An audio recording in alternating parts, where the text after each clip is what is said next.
introduce you. Victoria Lomasko. Some of you may be familiar with her work. She's an incredible artist, journalist.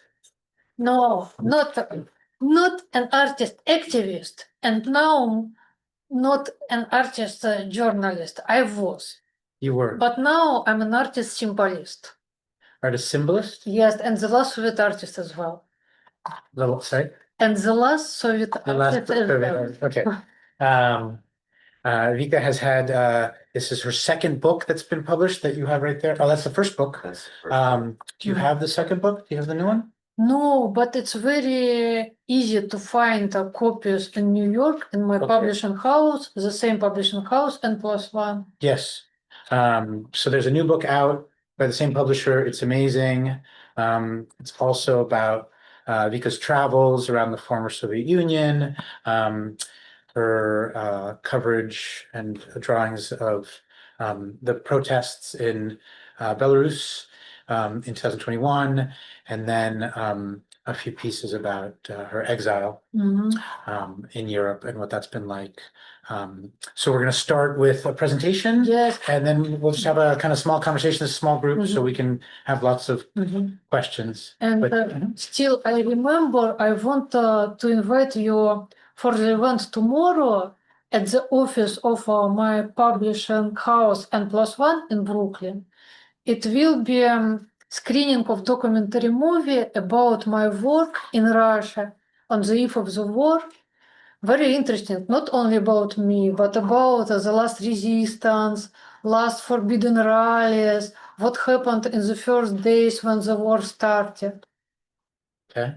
And it's also an opportunity, if you have a copy, to get my special drawing for everyone.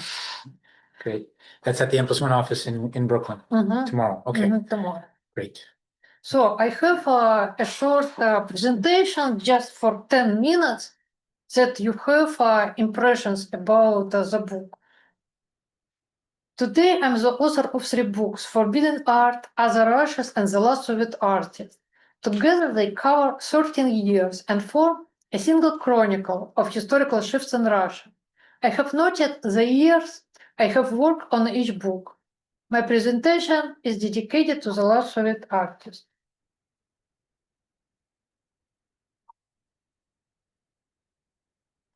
The Last Soviet Artist consists of 3 parts: Traces of Empire, The Last Soviet Artist becomes someone else, and Exile. The structure of the book emerged spontaneously. The flow of big history caught me, and I had to follow it, swiftly changing my goals, styles, and the composition of the narrative. Working on the first part of the book, I traveled to Kyrgyzstan, Armenia, Georgia, and the North Caucasus, Dagestan, and Ingushetia. I lived there for about a month, observing the daily life of ordinary people. This gradual immersion was more similar to the research of a sociologist than the work of a journalist. I want to highlight an important detail. The post-Soviet space, which means the space of the former USSR, is not researched and described enough not only for the Western audience, but also for local inhabitants. My first trip, which launched the beginning of the book, took place in 2014 at the invitation of the Bishkek feminist group. They offered me to conduct workshops on social graphics and feminist stencils. I stayed with them for a month, conducting drawing lessons almost every day. On their side, they showed me the city, explained the structure of Kyrgyz society, introduced to me interesting characters, and suggested subjects for drawings. In fact, I served them as a feminist pencil, depicting stories that were important to them. All the next trips were organized in the same way. Because I'm a female artist and came at the invitation of feminist groups, in the book, heroines are much more than heroes. I drew prisoners in Armenian female prison. I drew women in Dagestani mountain villages who had arranged circumcision for their daughters. I drew a girl who divorced her husband, took off her hijab to become a model. I drew lesbian couples living in places where they would be killed for it. No doubt, gender is one of the most critical themes in the book. Another important subject of the last Soviet artist is the traces of the empire and locals' attitude towards the post-Soviet past. The Soviet past. One of the most interesting discoveries I made during my travels, each Soviet republic was Soviet in its own manner. Before it wasn't obvious to me, because I was raised on Soviet movies and books that showed one Soviet citizen identity for everyone. I was interested not only in the physical traces of the former empire, but also in how the Soviet mentality is changing and disappearing from generation to generation. What is replacing it? The second part of the book differs strongly from the first because unpredictable events happened. I planned my next trip to be to Ukraine and the Baltics, but the pandemic ruined my plans. In the same year, 2020, a peaceful revolution suddenly started in neighboring Belarus. I lived in Moscow at that time and looked with envy at the photos of the huge rallies. Like many, I believed in the Western idea that democracy would win in any country if the majority took to the street. The border between Russia and Belarus was closed due to the pandemic, but I paid a private minibus driver. He hid me in a large shuttle bag and helped me cross the border illegally. Only when I arrived in Minsk, the capital of Belarus, I realized how dangerous my decision was.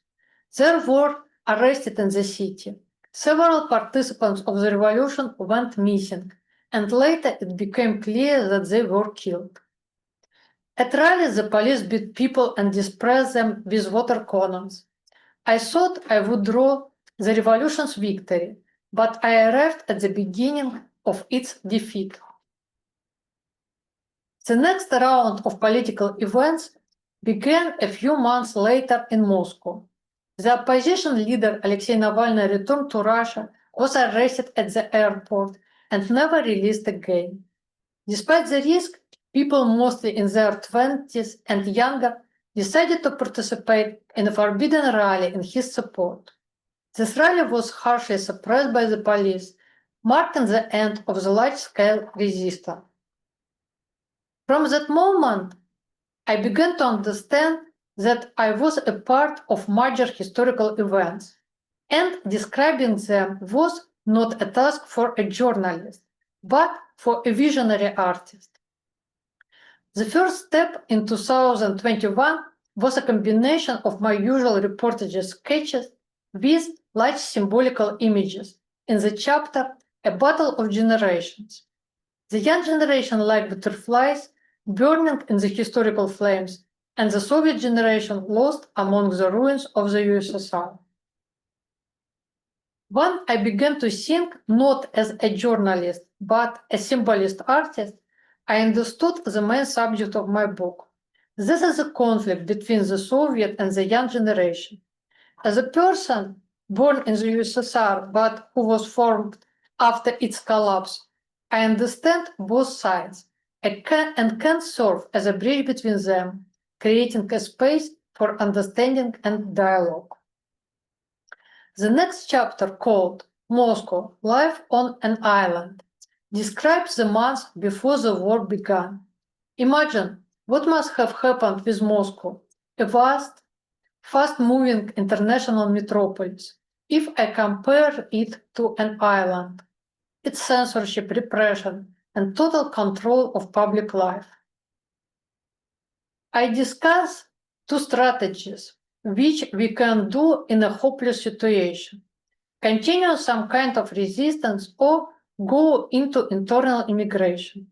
The first strategy was chosen by activists, and the second was chosen by artists. What did activists, young leftists, and liberals of all kinds want? Gender rights, progressive taxation, environmental protection. Drawing the activists, I felt sympathy for their energy, passion, and courage. I documented their activities, tiny actions such as sharing political materials on the street or creating plastilene cartoons criticizing the Putin's regime. But I didn't believe in the result of such a struggle. As a person who witnessed the end of the USSR, I trust the eternal immigration strategy more. I remember how people didn't believe in communist ideology and tried to distance themselves from the state in their private lives as much as possible. Perhaps this distance destroyed the system because the USSR collapsed without any revolution. Many artists choose the strategy of alternative reality and underground culture. I believe it's time to rethink the hierarchy of politics and art. In the last Soviet artist, I only hinted at this, but in my new book, for which I am currently collecting materials, the subject will be centered. The second part of the book ends with my self-portrait. This is no longer a journalist, but a symbolist artist. The third part of the book, Exile, is only in the American edition. All materials of this part were made in 2022 and published in American media at the peak of canceling Russian culture. Moscow Under Snow was commissioned by the NIP, the leading platform for documentary comics. They were preparing the issue Cities, and we agreed that I would depict a winter daily life in Moscow. I started drawing children playing on an ice hill, but events unfolded so fast that the comic ended with my suitcase, packed for immigration.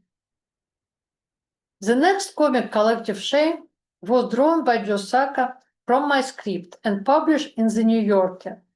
Joe's help was incredible in this difficult time.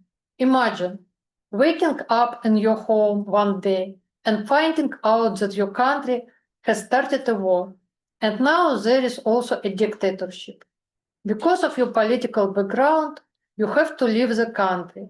But bank cards don't work anymore, and there are no direct flights to safe countries. Foreign organizations with whom you were collaborating for several years declare that you're also to blame for the war. And on your social networks, dozens of unknown people send you donations.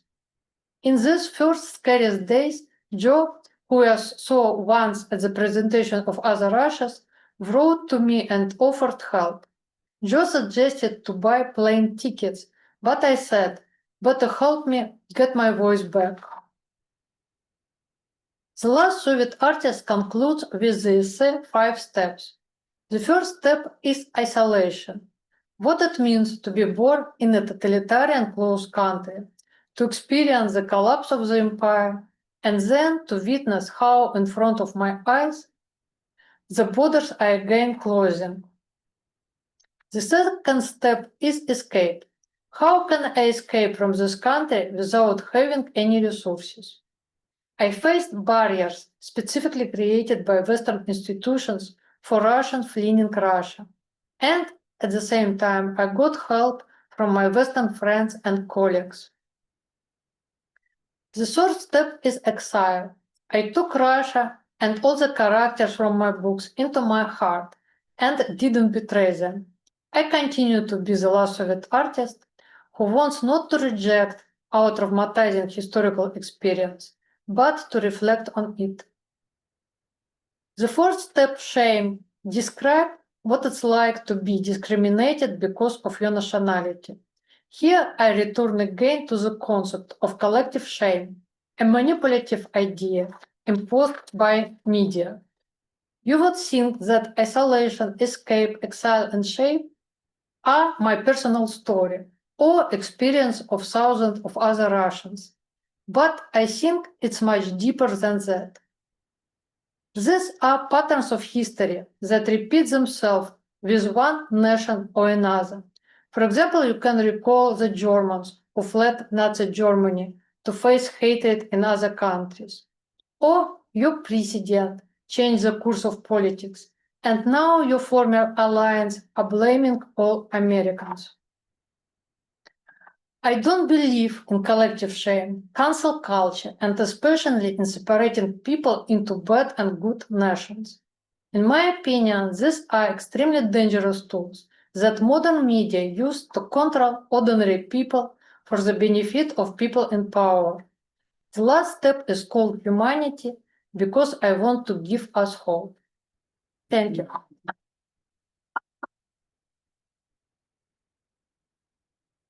Good, thank you. I'll just ask a few questions. We have a small group, so we can all kind of maybe participate in this discussion. But I have a few questions. You know, the book, the first part of the book is you're traveling to the former sort of remnants. You're seeing the remnants of the empire in the Caucasus, in Central Asia, and one insight that I think you have, and that a reader would have, is that the empire was, there were parts of the empire that were violent and oppressive, and there were aspects of the empire that were progressive. And I feel like you're making a similar argument, not just about the Russian Empire, but about Russia. Is that true? It's true. I think this is the reason why my book, The Last Soviet Artist, it's not so at this moment successful and famous how it's happened with the previous book. With other Russians, it was immediately success, a lot of publications and offers to show this work because it was a classical book of dissident. All subjects, vulnerable social groups, struggle with the regime, LGBT, migrants, so on. And The Last Soviet Artist, in reality, it's not good for Russia and it's not good for the West. Because what I describe, it's about very bad things, colonial traces of colonial politics, and at the same time, a lot of nostalgia. And there is a reason why people feel nostalgia.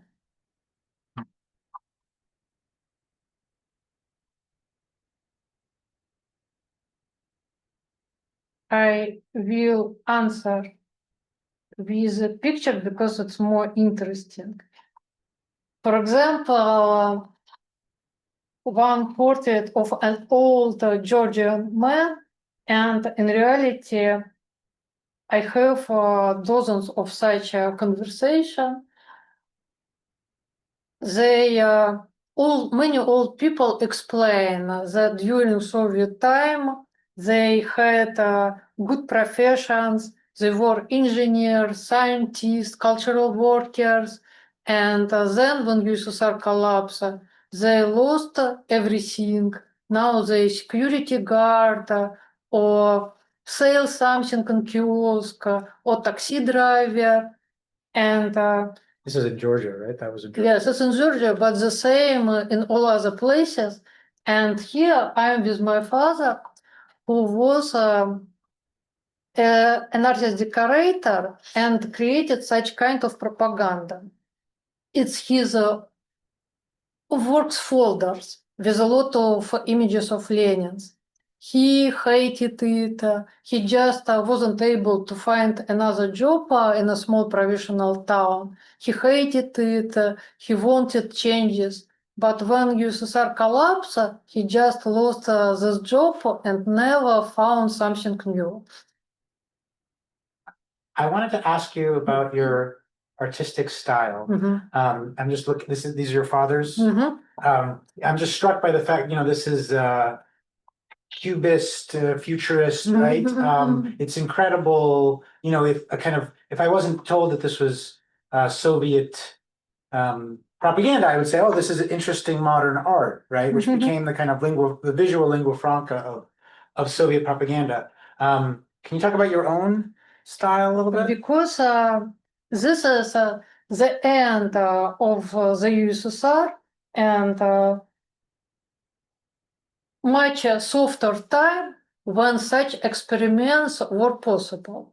Yes, as an artist decorator, you must draw Lenin pioneers, workers, Soviet women. There is the list of subjects, but at the same time, it was possible to use different style. If this is Lenin, you can even try a little bit cubism or expressionism. This is one of my mural where in the center I'm with my father, and it's also what he created, how he looked, and it's my thoughts about Soviet art, Soviet culture, that it's not one period. It was a time after revolution with a lot of experiment art when artists who decided not immigrated, they believed in this. And first, they had a lot of freedom to design something very experimental. But then Stalin's time, and this is the last years of the USSR, and my thoughts how we can return again to here, to real revolutionary ideas.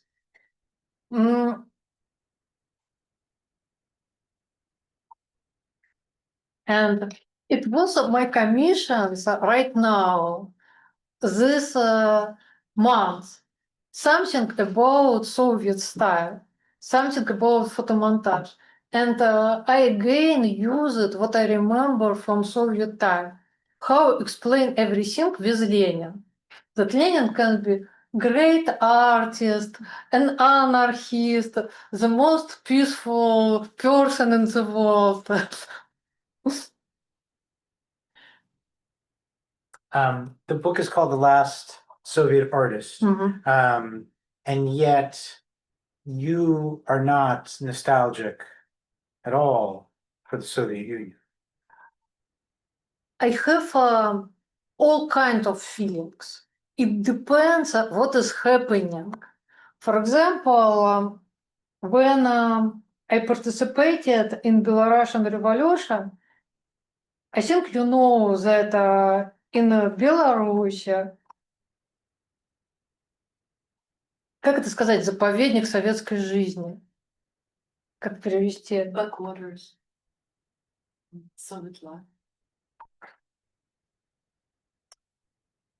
И The perfect Soviet country. Yeah, that's right. It's like a national preserve.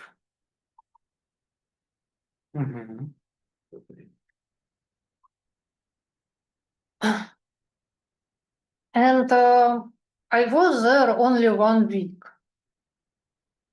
because the situation was too dangerous. So many people were arrested, and because I crossed the border illegally, I don't know what happened with me if I'm arrested.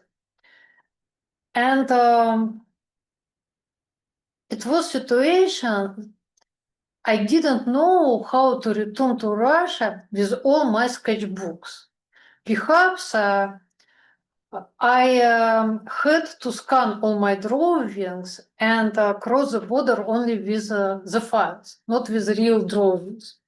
And it was situation how to find a place to scan drawings. And it was very difficult. Finally, one woman who worked in local museum decided to help me. And when I came to this museum, it was so Soviet spirit. it was a so strong level of fear. I was scanning it, and my fear was the highest level. When I remember this, of course, I didn't feel any nostalgic about USSR. At the same time, there were some things that it's really sad we lost them.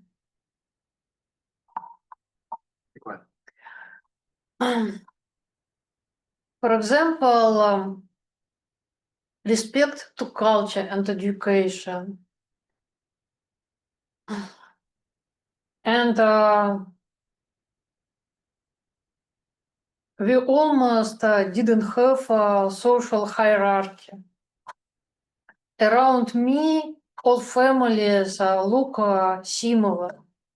And yes, it looked that we don't have any private factories, we don't have any private earth. I remember that in my childhood, we believed that laborers deserve big respect and everything it's belong to people.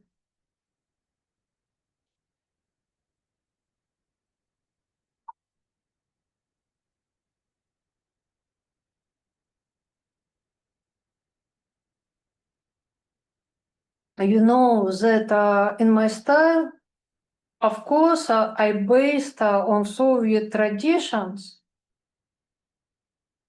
What I mean? I mean not well-known social realism, not such works that were created during Stalin's time and totally censored. Of course, this is example of a strong propaganda. But I really love early Soviet art.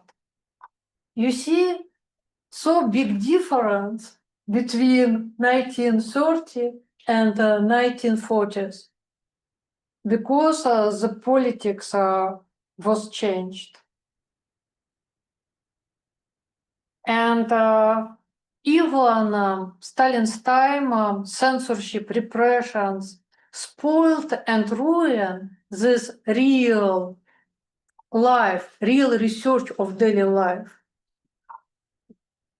The idea was good. And in my practices, I tried to use it.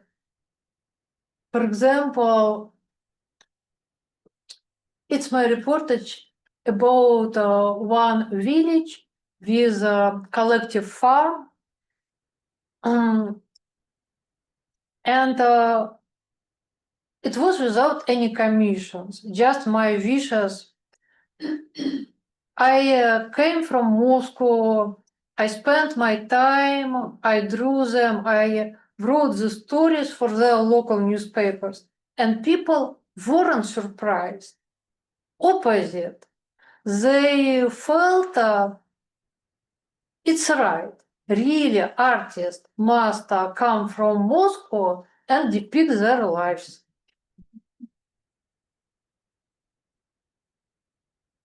You did a lot of traveling before the war. You did a lot of traveling around Russia.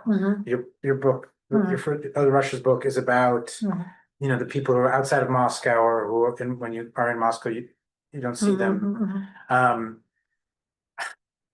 Those people have been. Some of those people have gone and fought. They've gone to fight in the war, or their children have gone to fight and kill in Ukraine. When you think about, you haven't gone back to Russia since, no, but when you think about those kind of the other Russias, what do you think has happened to them in the last 3.5 years?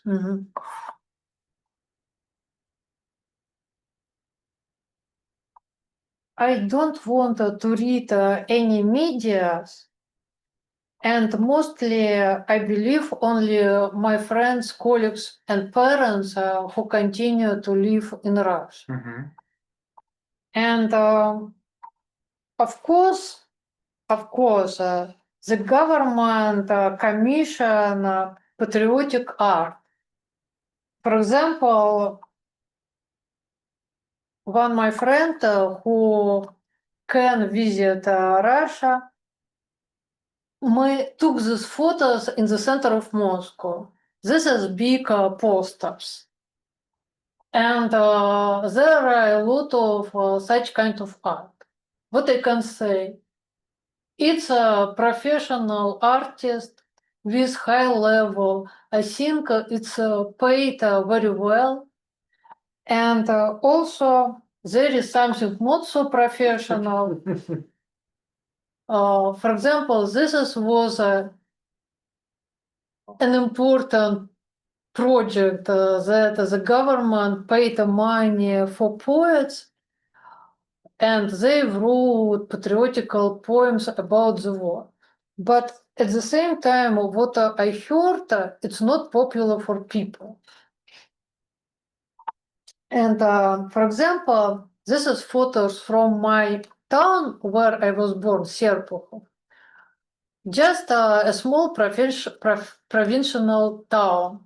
And this is Soviet monumental art. You see the subject. Workers, Soviet childhood. And this is the main cinema. And now there is also such murals with militant subjects. What else? Now there are many projects with the Global South.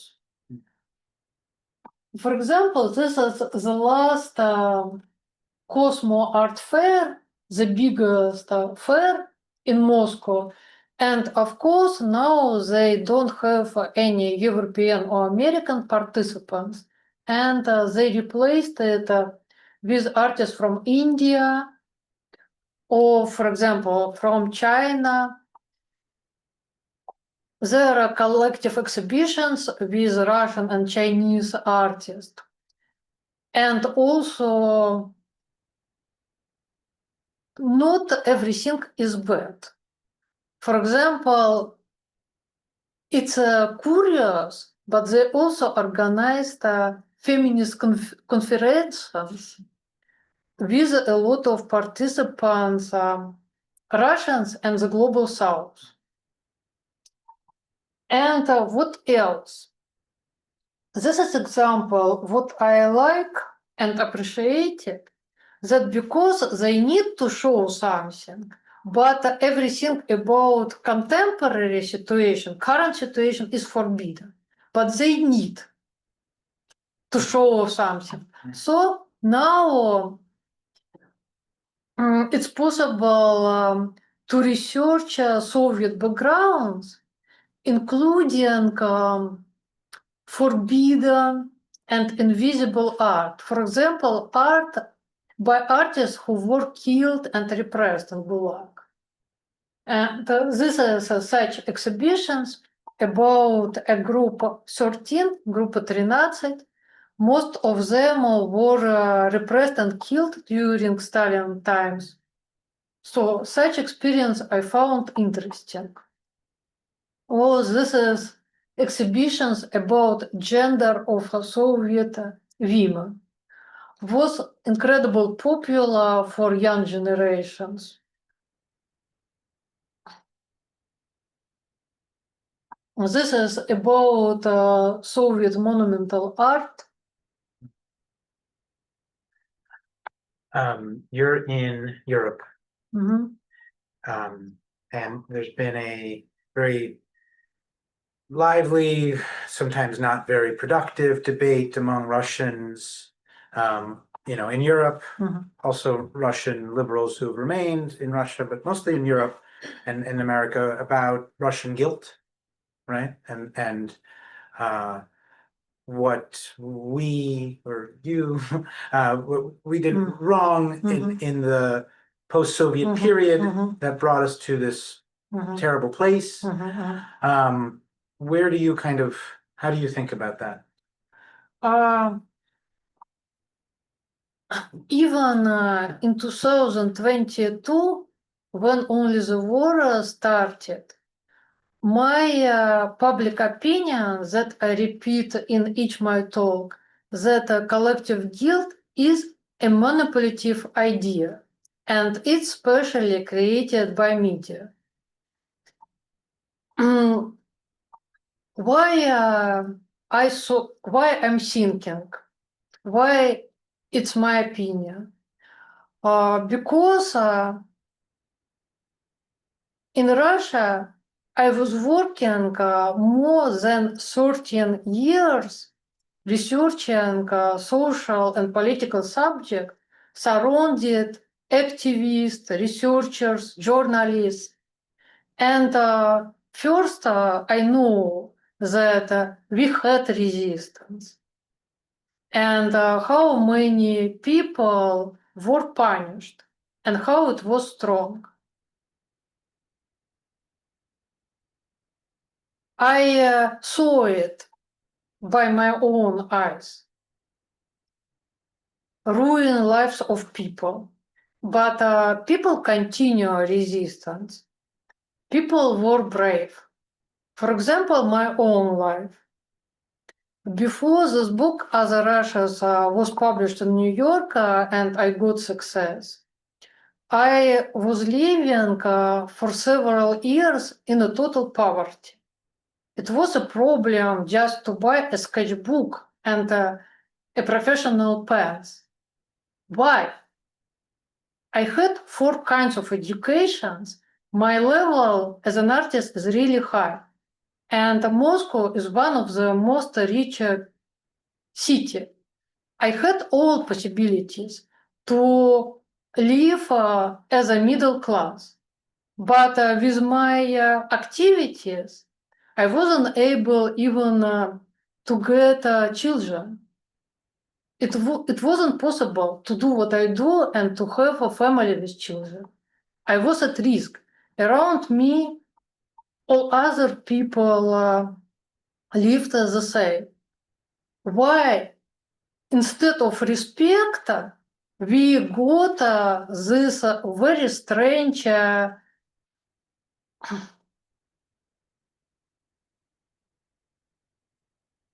оскорбление. Как на английском оскорбление? Insult. And when the war started, I got hundreds insults.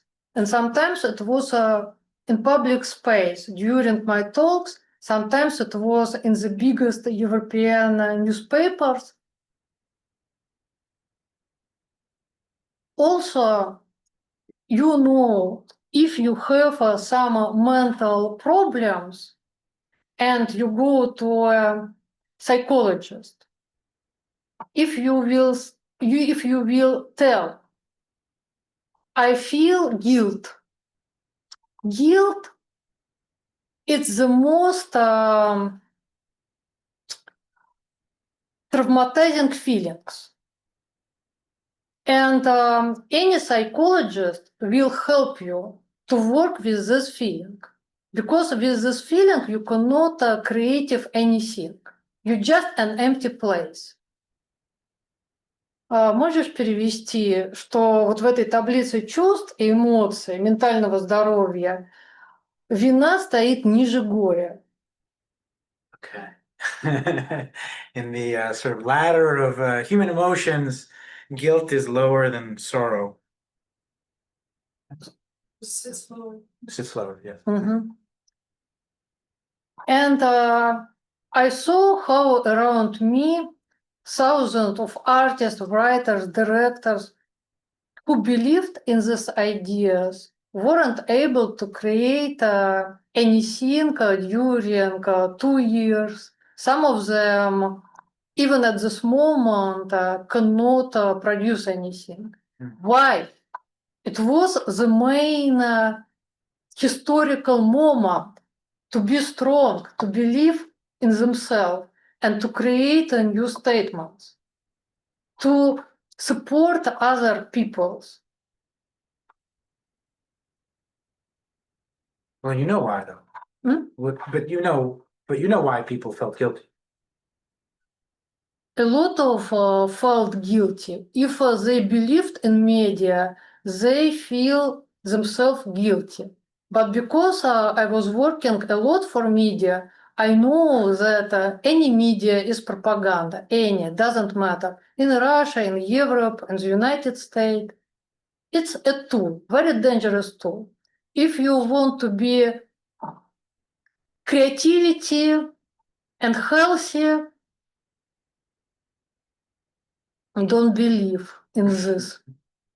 But maybe you mean responsibility, Responsibility. right? So that because guilt and responsibility is not Mhm. necessarily the same. So that what Russians are experiencing now is a sense collectively, right? So it's a sense of responsibility. What do you think? I think it's I believe responsibility is a personal responsibility. It's like here in sometimes Americans also share responsibility of the white, being white, not guilt because you're not necessarily responsible for slavery or for discrimination of somebody. But there is a collective sense of responsibility for how we treat, for example, Black people or other minorities, and so on. And also sense of privilege, right? So that that's kind of like narrative and it's not media propaganda. It's a deep feeling, it's that people share. So I don't know how it works in Russia now. It's very hard to. What I saw around me, people were just ruined and weren't able to live normally. It's even worse with suicides. I know people who created suicide. Committed, yeah. I could hear what you're saying, like this idea of like a passive and benefit, right, of white right, something that's like unspoken, even just like vernacular or cultural access points. But I think that more than anything, I think this also connects back to the novel that you read, wrote, A Terrible Country, which is about this deep cultural wound that kind of maybe transpires just like the confines of time and actually the application, because it finds a way to kind of fester and scab itself and resurface. And I think what's happening is that it's resurfaced and it's like done so irreparably that now you have to actually address the wound, not just kind of sideline it. Yeah. What resurfaced? Even this Well, like the feeling that I would say terrible your collective guilt, right? Mhm. Or I think of it more as like a deeply generational cultural wound that just has never been addressed because of that time transition that happened, right? Like you attest to this in your work, right? This like two different realities of life in Russia before the collapse and life after, and you're torn because you have to hold them both at the same time, and they're both conflicting with each other.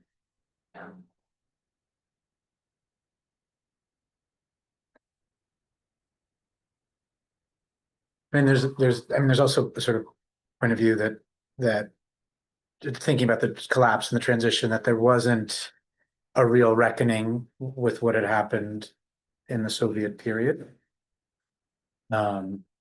Russians felt, unlike Germans, right, who had lost the war and really spent decades thinking about it, and I think emerged better at the end of that. And Russians, some felt like they wanted to go back, and others felt like actually they had defeated the Soviets, right? That Russia had defeated the Soviet Union, and that they didn't need to reflect on their collective responsibility for what had happened in Soviet times. I don't know. Yes, when the USSR collapsed, we didn't have any collective discussions. Maybe something happening in Moscow, but I was a teenager in provinces. And around me, adults just were in shock and just watch TV. What is happening? We as teenagers were happy because now we got jeans finally, Fanta, sneakers. And then it was just about physical survival because the most part of factories were closed and people completely lost jobs, possibility to earn money, and then when life became better, it was only after several years. So I can say during my trips across the post-Soviet space, people incredibly wanted to discuss with me what happened because it's just there the first opportunity. Someone asks them, "What you do about? What you think about this?" About About the USSR, Mhm. how it was, why it's collapsed, Mhm. and many wanted to discuss with me as I present Soviet and Russian state. They didn't told with me like Victoria Lomasko. No, it was like person who present empire. because you were coming from Moscow. Mm-hmm. Mm-hmm. Oh, Okay. Yeah, I think I agree with what you're saying because I feel like in terms of responsibility, there's a lot that hasn't been addressed in terms of like Soviet legacy, in terms of especially like what ethnic Russians owe to like other countries that were basically colonized by the USSR. But I feel like in terms of guilt, um, in 2021, when the invasion restarted in 2022, I had a lot of people be like, "So what do you think about Putin?" And I was like a teenager living in America, so I was like, "You have three guesses anyway." But it's like a lot of people don't believe me when I say that not all Russians love Putin. And I have to point out, like you said, like people still protest even though they go to prison and like lose their lives. So it's like when you're in an authoritarian government, you can't really hold the population accountable for what the authoritarian leader is doing. Like to a certain extent, there are people who support Putin, but you can't have like that kind of collective guilt because he's not speaking for everybody, you know? So, If you will come tomorrow to the screening this movie, it's with scenes of the last resistance, forbidden rallies, and this movie is a part of a big project, 6 episodes about political art in 6 countries. What I can say, only our episodes, all big festival rejected to show it. Why? I can say why. When the audience watch it, after this, they wanted not blame ordinary people, but help them. Because it's hard. It's really hard situation.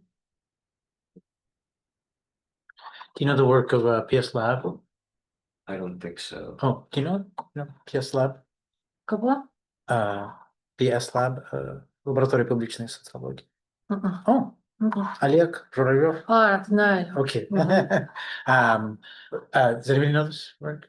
No. Oh, it's this is a group of sociologists, young leftist sociologists who've been working sort of in Russia since the war started, talking to ordinary people, and they give a more nuanced picture of how people are experiencing the war and what they actually think about it. So I recommend that.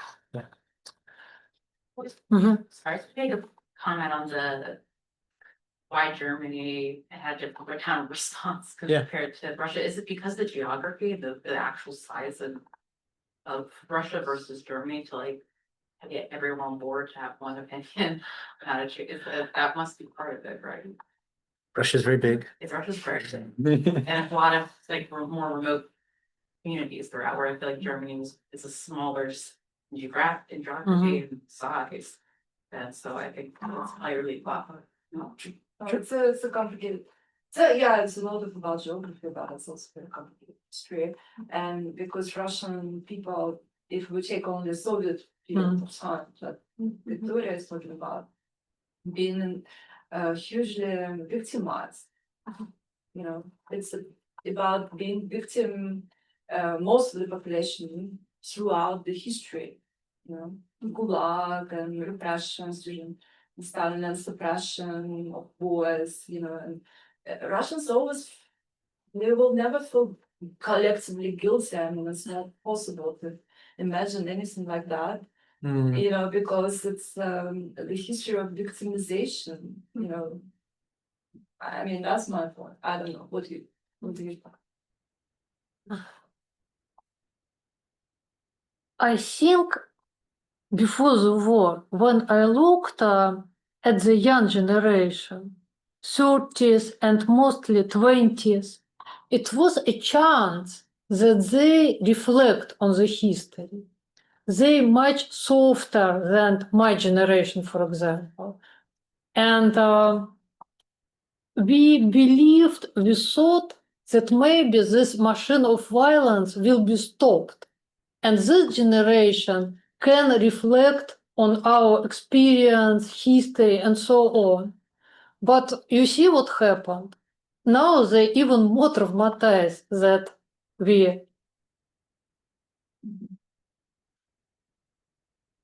More traumatized because their older generations actually were already traumatized and this trauma kind of diminished. But then what happened after was kind of expected, maybe by older people. But the younger, it was like more traumatic for the younger generation, right? Because they already grew up in the country where there was democracy, a lot of liberalization, and a lot of freedom, you know, and Belarus the same actually. Same that it was like a Soviet place, but I'm from Belarus, right? No, we had a lot of freedom during the perestroika in the 1990s. I was working in the same museum that you were at. So we could do anything we wanted, you know. But the fear came later because of Lukashenko, right? So that was kind of bounced back, you know, Belarus bounced back to the previous, to the worst Soviet nightmare. It's true, but it was not necessarily,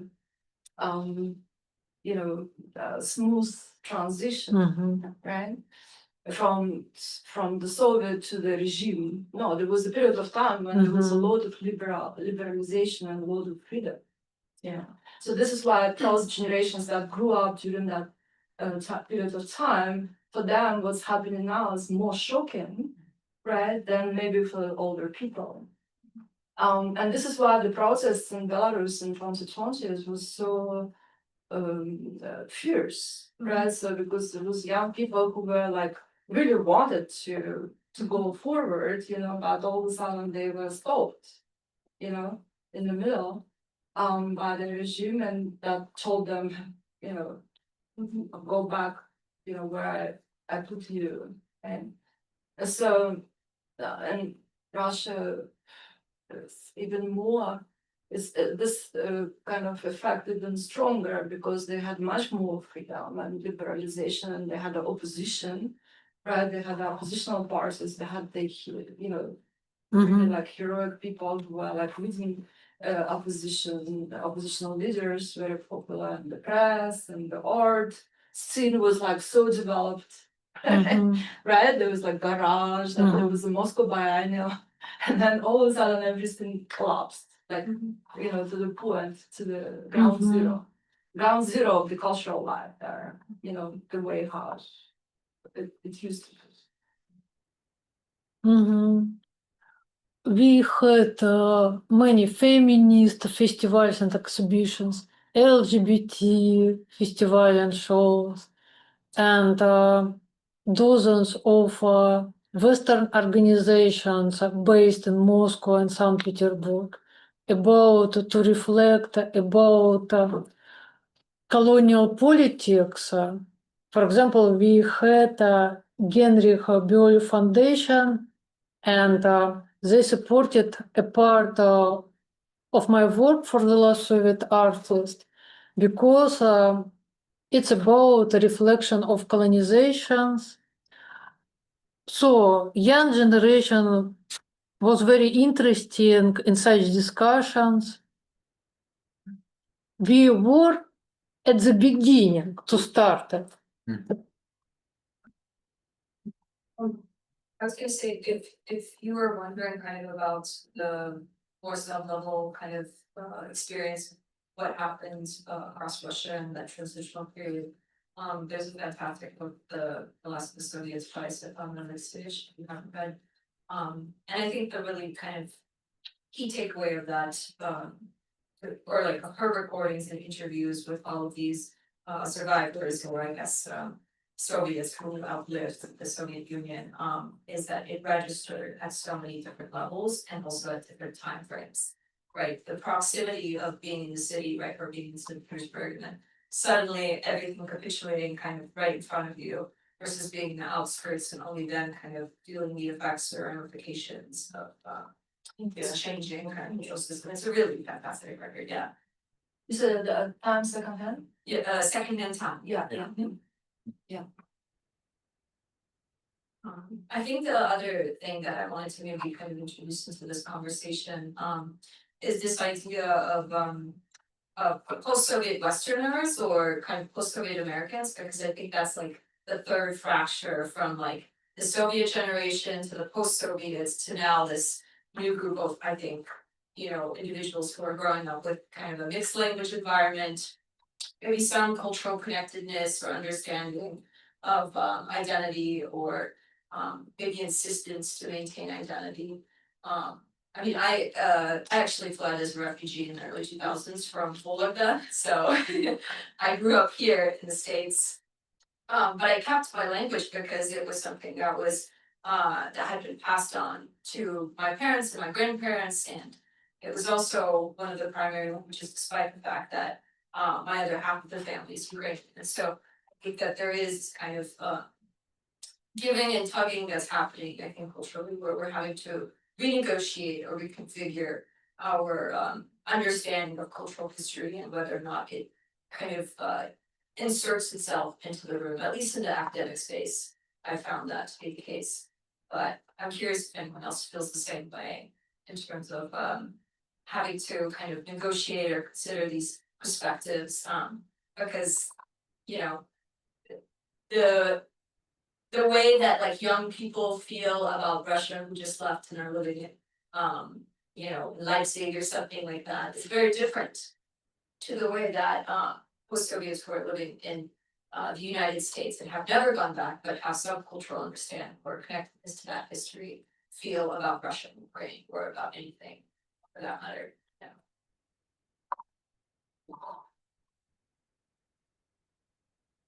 What do you think of, what's your experience of the emigre community in Berlin and Europe? For example, here, one conversation with my Ukrainian friend and artist Toля Belov. Of course, many my former Ukrainian colleagues and friends don't want to communicate it anymore, but Toля agrees. And all time when we met, we see how similar our situation. So we want to support each other. And Where's he from? Hmm? Where's Toля from? from Kiev, Oh, from Kiev. Mhm. And he always created social art. And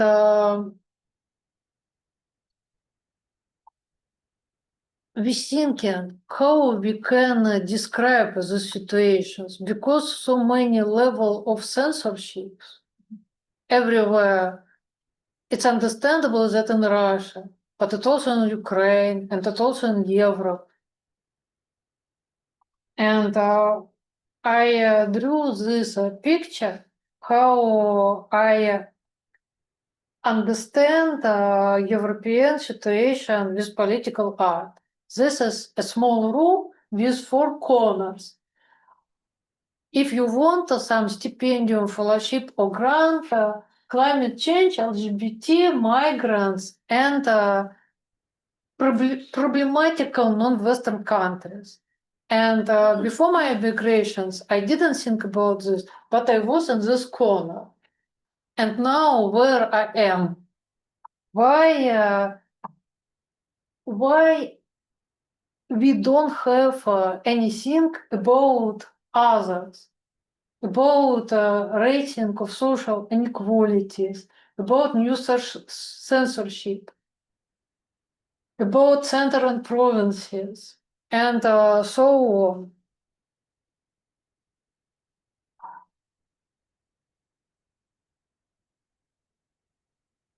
This is work I created for the University of Chicago. It's a monumental panel. And it's how I see the situation. Very militant mood. A very militant situation. But you see this knight in reality is a pregnant woman. Because I believe that our world must be more female. For example, what I see, everything created by men, mostly by old men. And I cannot to join any agenda, including Zelensky, including Navalny.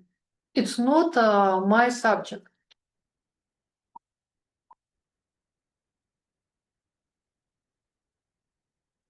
This is my last monumental panel, landscape of the 21st century.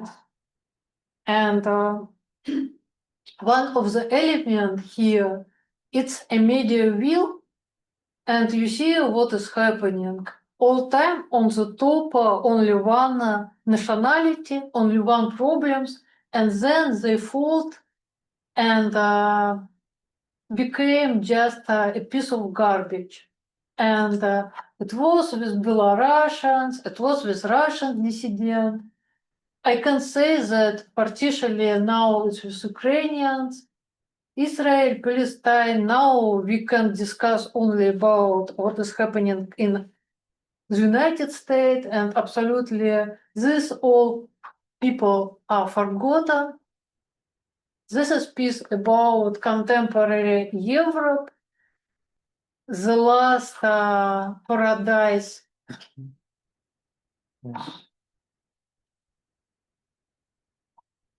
And in the center is one humanity. Humanity who is sleeping and forgot that he or she is one. You say something at the very end of the book that I was very struck by, and I remember reading it. I think it was an N+1 a few years ago.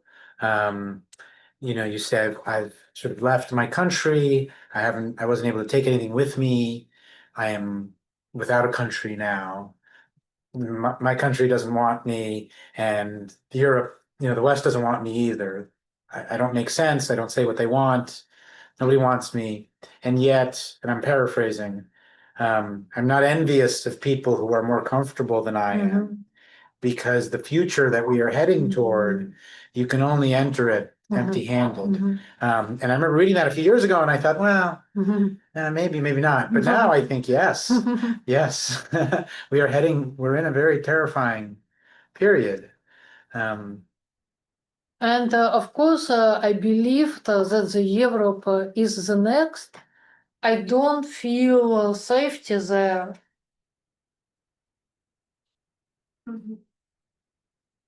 Because There are a lot of signs that it's the last safe time.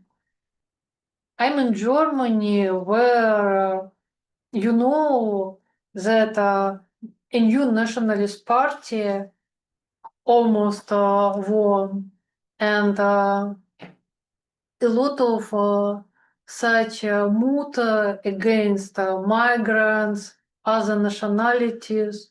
Of course, in Berlin, where I live, the situation is good, but before I was living in Leipzig, and it's not so good.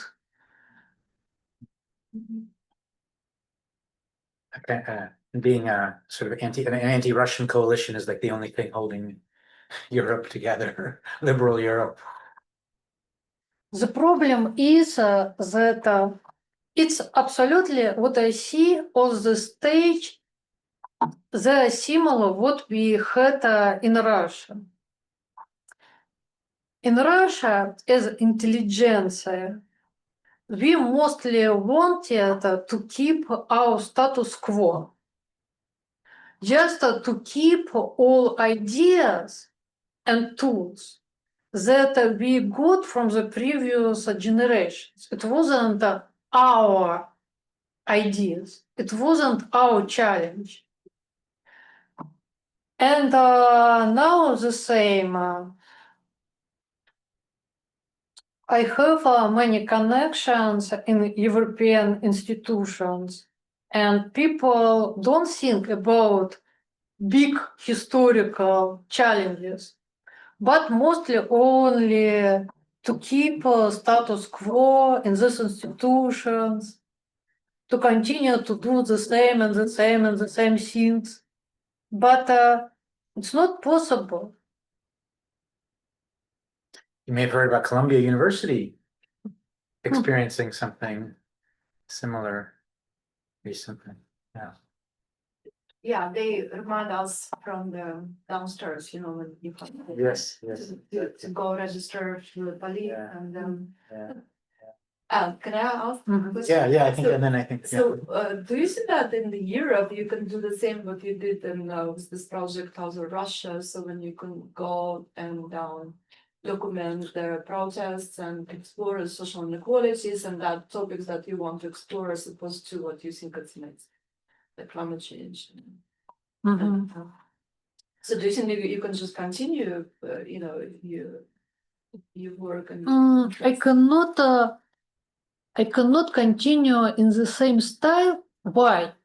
Because when I was gathering materials for other Russians, it was like, this is problems, but general people in a good conditions. So I can, for example, to explain about juvenile prisons and a lot of people from the middle class. Okay, it's interesting. We will volunteers. We will share our resources. We will do shows. About migrants, the same. Oh, it's a so sad story. We will support them. And now I don't know who will support. Who will support? Because almost everyone needs support. And people who have resources, only people who support the government.